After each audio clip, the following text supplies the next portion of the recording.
welcome back to my channel. If you're new, my name is Jennifer. I want to say thank you first off for all of those that have recently subscribed. I made over 100 subscribers. Yay! Thank you for everybody for encouraging me and excited to watch my videos, and it's just been a great, amazing journey to participate in this new hobby and sharing my love with reading and my unique reading taste. I kind of feel like I didn't know how to actually share what I love to read, because it just feels like it's not any one specific genre or taste or reading type. And so I'm excited that you guys are excited to watch my videos and get to know what my reading taste and sharing your thoughts along the way too. So thank you for being a part of this wonderful community. I have really enjoyed this time and being able to share these videos.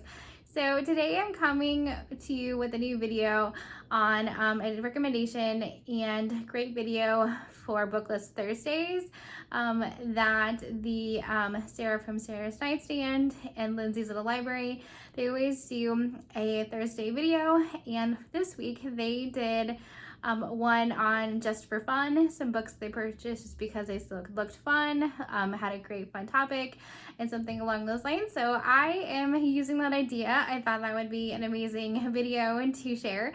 So I put 5 books together that I had purchased that I think are just because they're fun, they'll make me smile, they're exciting, they're just something that I'm looking forward to reading and enjoying and sharing with all of you.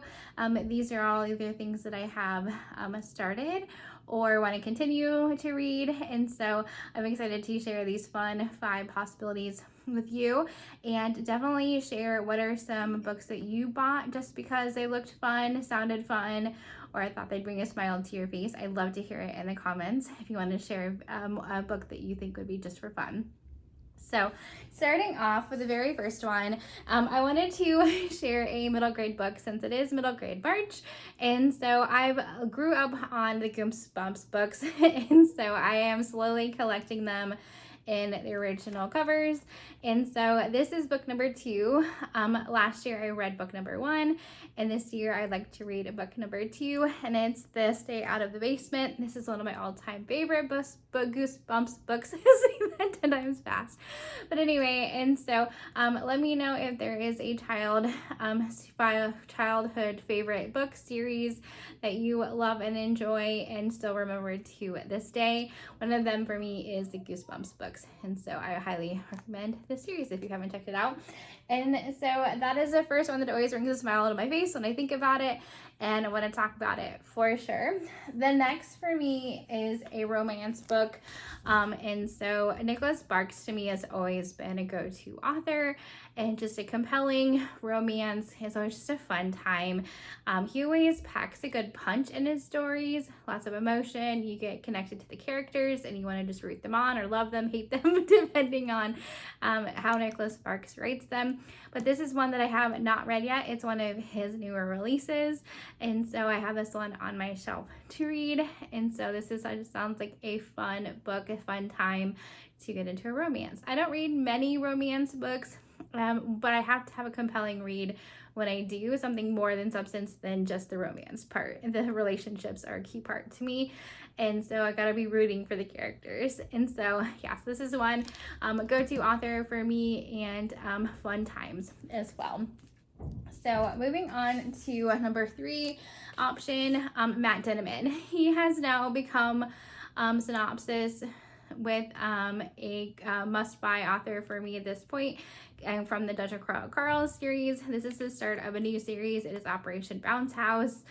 He just brings a smile to my face, and the types of things that he writes and the funny predicaments he gets his characters into, and just often just the characters themselves and how crazy they can be. And so I'm very excited to get into this one as well. I still haven't read it. I'm hoping for the month of April, my birthday month, that I get to this one, but I just think this is going to be an absolute fun read and want to continue on. Of course, this is going to be a series, you know, it has to be, and so I'm excited to continue in Matt Denneman's world and just get to know more of his characters for sure. And so I'm excited to get to this one. And who wouldn't love these colors on this cover? Like, it just is absolutely gorgeous. So anyway, I think that would be definitely considered a fun read for sure.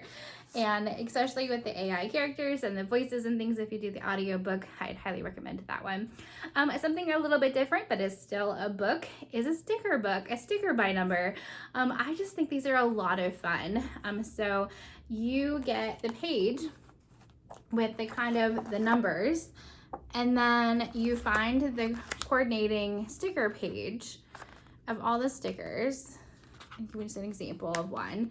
So these are kind of like some butterflies and things like that. And so you have them numbered. And then there's at the last page is some like gold foiled ones. Some shiny stickers. So there's certain appeal to those. Like there's different, like that one looks like a flamingo. And so they just like seem so fun and relaxing, but also being creative. And so I just think these are such a great idea. As you can see, I found these on sale from Barnes & Noble. And so these are just a great, I picked up a couple of different ones of these, and you can just tear them out. You can tear out the color, the sticker sheet page and the page of the actual design. And just like, you know, listen to an audiobook. I just think this is just another great way to be creative, but make no mess. You can take it with you on the go. You can throw it in your purse, in your bag. And so I just think this is just a fun way to be a little bit more creative. Or like me, when I'm in a meeting and I just need to listen to the presentations, then I can be doing this and listening at the same time. And so this is just something to keep in mind as another very fun book option. And last but not least, number 5 is the illustrated versions of the Harry Potter series. One of my goals this year is to reread the Harry Potter series, specifically the illustrated versions. And so I am on book number 2, The Chamber of Secrets, and I have not read the illustrated versions yet. Let's see if we can just open up to a random. Oop, that is all text. Of course it is. But as you can see, like they look gorgeous. And so I'm really excited to jump in the series again. I just think it's just gonna be a fun time. It always brings a smile to my face to get back to these characters. I'm hoping to do an audio book while reading the illustrated versions. Kind of immersive read is always a fun time for me, and just getting back in this world that I grew up in. And so that is the 5 books that bring a smile to my face, or some fun ways to read and be creative and just have a great time and relax. And I just think we all need to take time and take care of ourselves and having some fun time with things. And so hopefully that gets you thinking as to some books that might be interested to make you feel more at ease and have more fun and put a smile to your face. So hopefully those are some recommendations to think about, and you guys have a great rest of your day. Bye.